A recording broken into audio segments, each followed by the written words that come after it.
Ça y est, c'est parti. Christian. Voilà. Super. Bonjour tout le monde. Alors là, on va parler de chevaux. Parce Là, que oui. j'ai très envie suite à la première vidéo qu'on avait faite avec ta relation aux chevaux.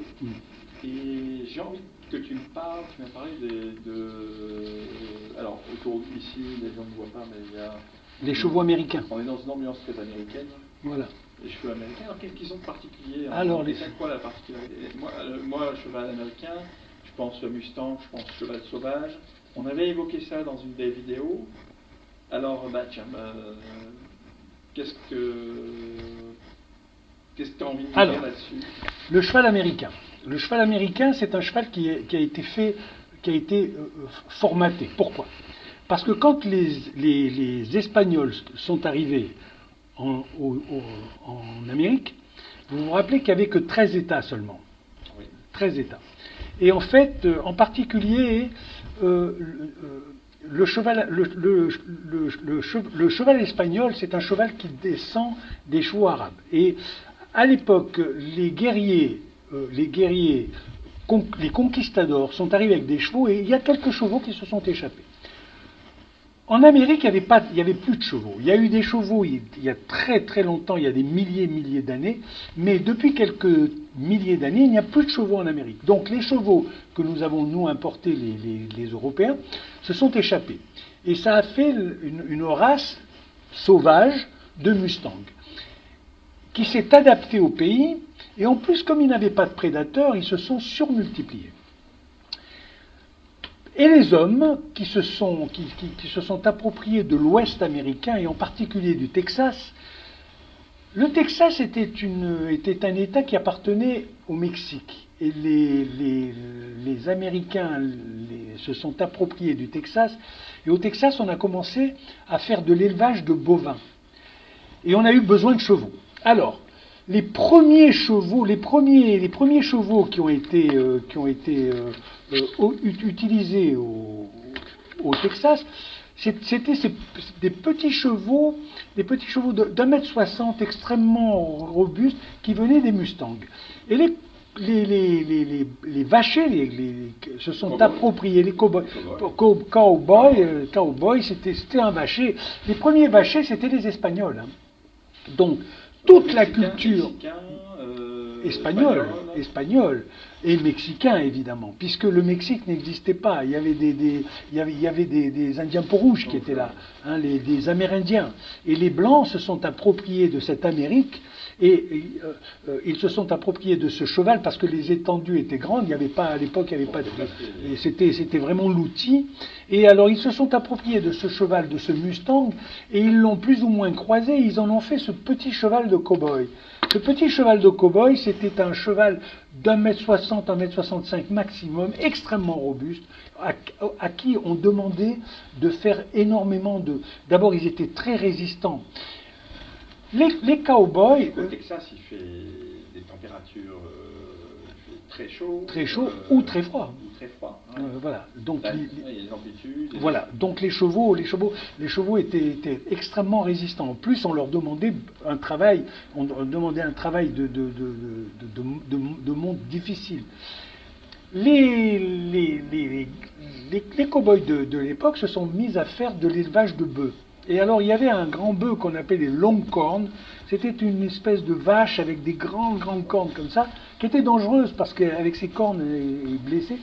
Et là, il fallait les travailler, il fallait les regrouper. Et tout l'Est américain avait besoin de viande.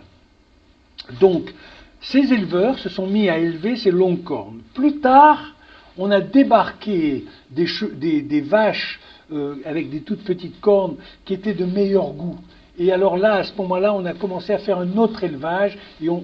Donc, l'histoire des cow-boys n'a pas duré tellement longtemps. Elle a duré une cinquantaine d'années. Pourquoi? Parce qu'après, il y a eu le train. Et donc, on amenait ces bêtes. On avait besoin de chevaux. Et ces chevaux étaient soumis, parce que comme ils les attrapaient, c'était des chevaux sauvages. Quand ils n'arrivaient pas à le dompter, on appelait ça un bronco, un cheval difficile. Quand ils n'arrivaient pas à le dompter, ils le relâchaient. et ils en prenaient un autre. Et surtout, ils prenaient des hongres. Ça veut dire quoi? Ça veut dire qu'ils prenaient des mâles, pas de femelles, parce que ça perturbait le groupe. On prenait que des hongres. Hongres, ça veut dire qu'on leur coupait les parties et qu'ils étaient donc, c'était plus des étalons, donc ils étaient beaucoup plus calmes.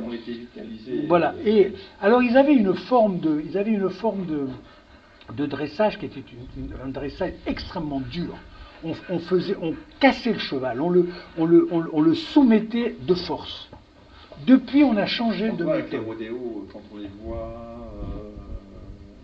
Les rodéos, c'est un petit peu différent. Je vous en parlerai tout à l'heure si vous voulez. Et quand on a vu dans les films, quand on le voit, la première montre, ça. La montre, c'est une montre. Ah oui. Alors, fois qu'on le. Voilà. Mais d'abord, avant de le monter, on le fatiguait, on l'arrassait. Et le cheval, il a ce défaut, il se soumet. Quand il sent qu'il ne peut plus rien faire, il se soumet. Il se soumet toujours à plus fort que lui. C'est pour ça que dans les hordes de chevaux sauvages, il y a toujours un cheval dominant et les autres se soumettent. Donc l'homme s'est aperçu qu'il pouvait soumettre ce cheval et il le soumettait d'une façon violente. Par exemple, ils avaient un exercice qui était terrible. On bandait les yeux des chevaux et on les précipitait contre des murs en les avertissant avec des pélames, des barres de fer dans la bouche. Terrible. Avant d'arriver au mur, on leur tirait la bouche et les chevaux qui n'étaient pas habitués se cognaient la tête contre les murs. Donc après, dès qu'on leur tirait sur la bouche, ils s'arrêtaient. Voilà, c'était très dur comme monde. C'était très dur. Les cow-boys avaient des éperons terribles parce qu'on demandait, oui, pour les flancs. C'est pareil. Ils se servaient de la fuite du cheval. C'était terrible.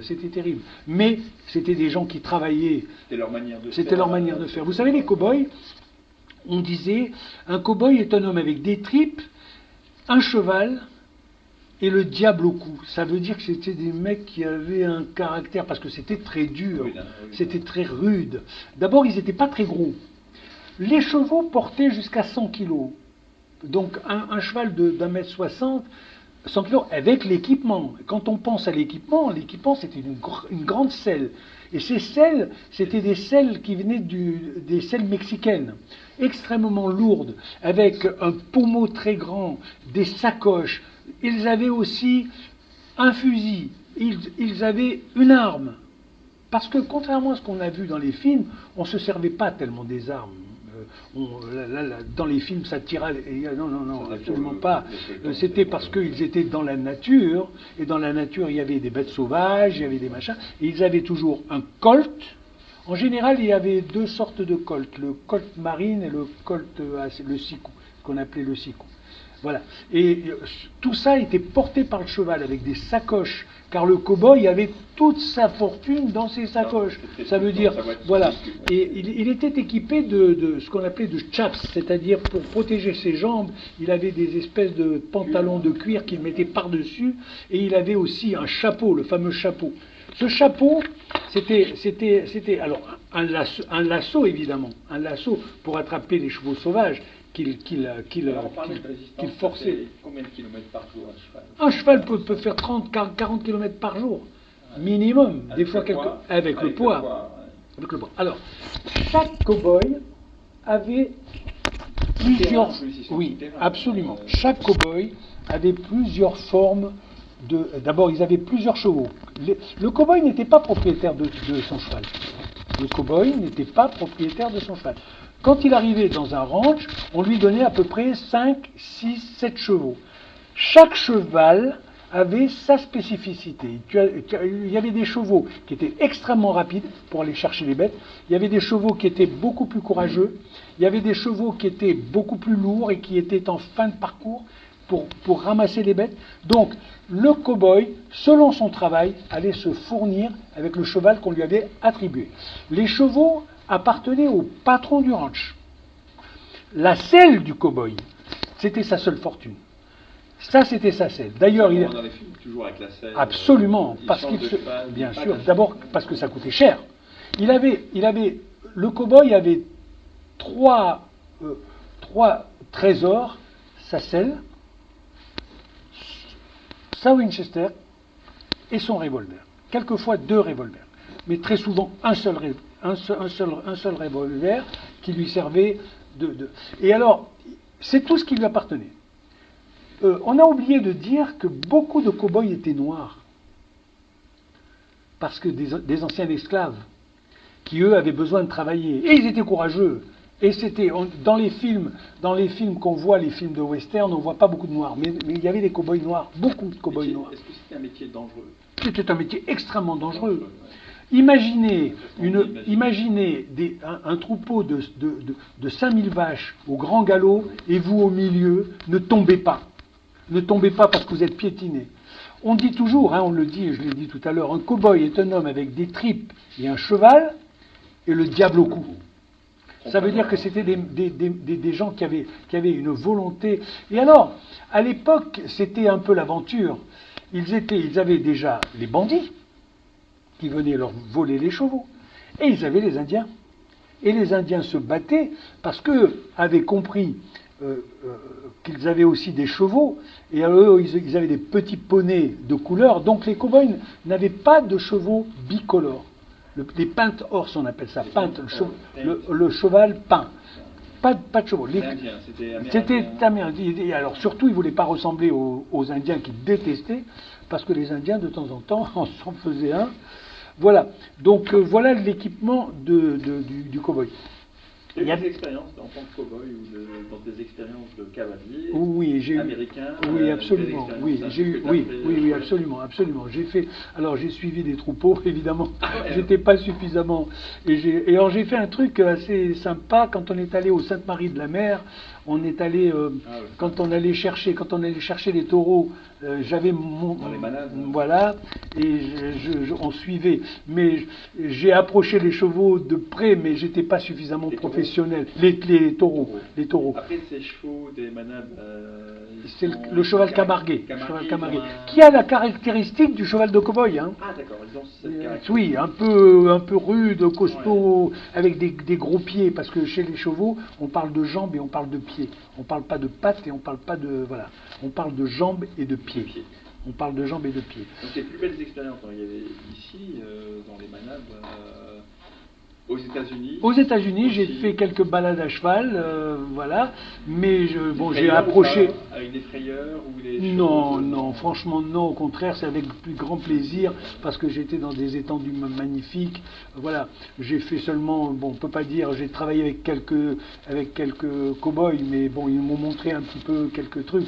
Mais voilà. En plus, cette monte un peu dure, moi j'étais un peu contrainte. Je n'aimais pas qu'on fasse mal aux chevaux, donc je souffrais. Pareil pour les manades, c'est des gens qui sont rudes. Et tous les jours à cheval. C'est pour ça que la selle de cow-boy est une selle extrêmement confortable. On est bien assis parce que les cow-boys passaient des journées entières à cheval. Et quand ils s'arrêtaient, par exemple, ils avaient toujours, en fin de cortège, ils avaient une espèce de carriole qui était la carriole cuisine, et le patron de tout le monde, c'était le cuisinier.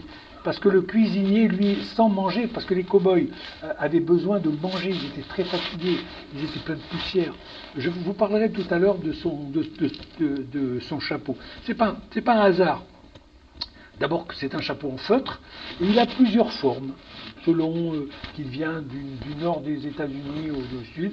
En particulier, le chapeau texan, c'est un grand chapeau à large bord, mais le cow-boy, lui, se servait de ce chapeau, et pour chasser les mouches, et pour faire peur aux vaches, et pour prendre de l'eau dont il avait besoin. Voilà, le chapeau servait à tout ça.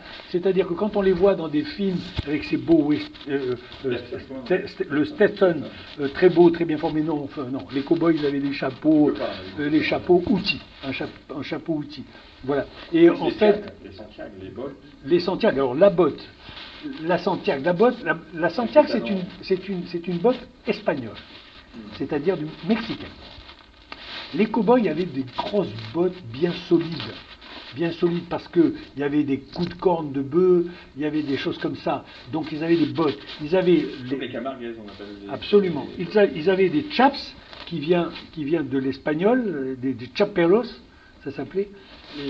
Tout l'équipement du cow-boy vient des Mexicains et des Espagnols. C'est pour ça qu'ils ont anglicisé le nom, donc on appelle ça les chaps, mais en fait c'est chaparrajos. Voilà, on appelle ça des chaps, qui protègent. Ils avaient ce petit gilet. Pourquoi ce petit gilet? Parce qu'ils avaient les cigarettes, le briquet, à la ceinture un couteau, le foulard, le fameux foulard. Le fameux foulard, il servait à tout. Il servait à s'essuyer, il servait à se couvrir, il servait, quand il y avait de la tempête, il mettait le chapeau et le foulard par-dessus, il se nouait le foulard, parce qu'il y avait des tempêtes de neige, des tempêtes, voilà. C'était très rude. On en a fait un héros du cow-boy. Mais le cow-boy, c'était très souvent un homme, c'était un homme de ferme, c'était un homme dur. Très souvent, ils n'étaient pas très gros. Mais parce qu'ils étaient noueux. Les journaliers aussi, ils vendaient leur fonds de travail. Bien sûr, oui. Quand ils avaient besoin, ils allaient dans un ranch, ils allaient voir le patron, qui lui s'était enrichi. Très souvent, le patron s'était enrichi parce qu'il avait acheté des animaux, et ces animaux servaient à nourrir l'armée et à nourrir tout l'Est américain. Voilà. Et il ne faut pas oublier qu'ils avaient aussi quelquefois des serpents, des serpents à sonnette, voilà. Et donc, quelquefois, les ranchs étaient des ranchs faits en bois. Et en général, il y avait deux salles. Une salle où on dormait et une autre salle où on se réunissait pour manger. Et entre les deux salles, il y avait une espèce de véranda qui vient toujours des Mexicains, et sous ces vérandas, on mettait les selles, on mettait les armes, voilà.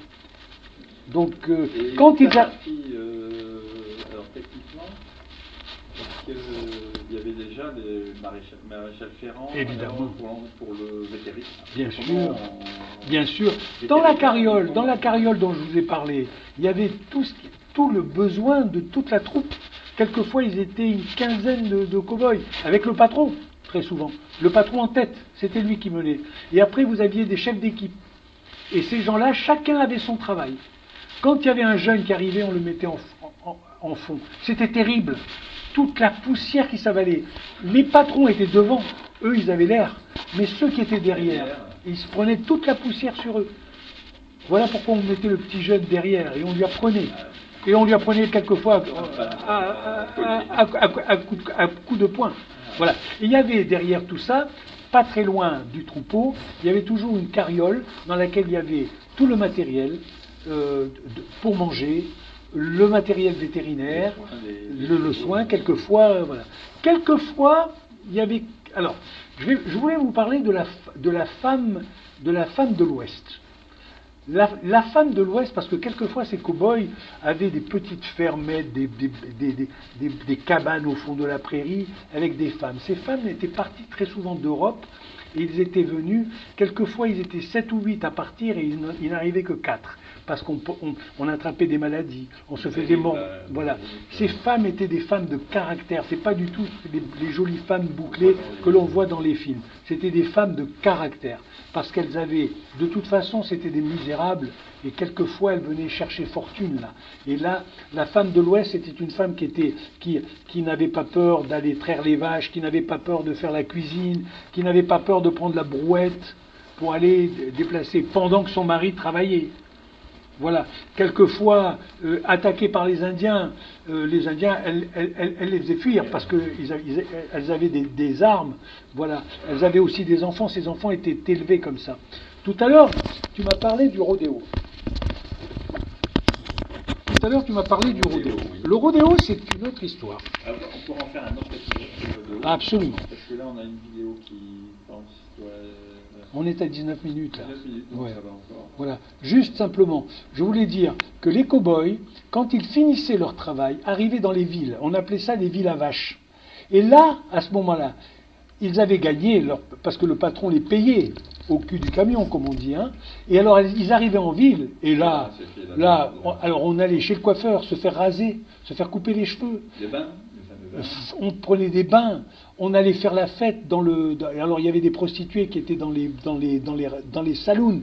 Et vous avez très souvent un chef mafieux qui était là et qui profitait du système. Le gars allait changer ses vêtements qu'il avait massacrés. Il achetait des nouveaux vêtements. Et très souvent, quand il repartait pour une saison, il n'avait plus un rond. Il avait dépensé tout son argent à boire, à jouer aux cartes et à faire la fête. Et à se battre avec les autres. Parce que il y avait une espèce de...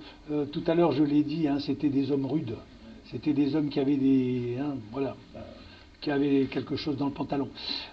Cette histoire s'est terminée avec le chemin de fer. Parce que au début, on amenait les bêtes jusqu'au Villavache. Ensuite, il y a eu le chemin de fer qui est venu. On a fait monter ces bêtes dedans. Et ça a développé... Voilà. Je vous parlerai dans une autre vidéo du rodéo. Le rodéo qui était un jeu les jours de fête, qu'on faisait les jours de fête, les jours fériés. On appelait ça la feria. Parce que tout vient de la langue espagnole.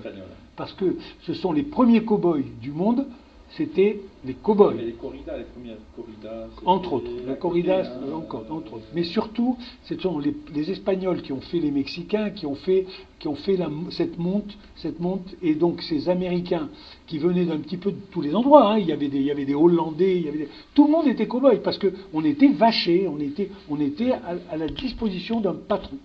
Voilà. Voilà pour les cow-boys.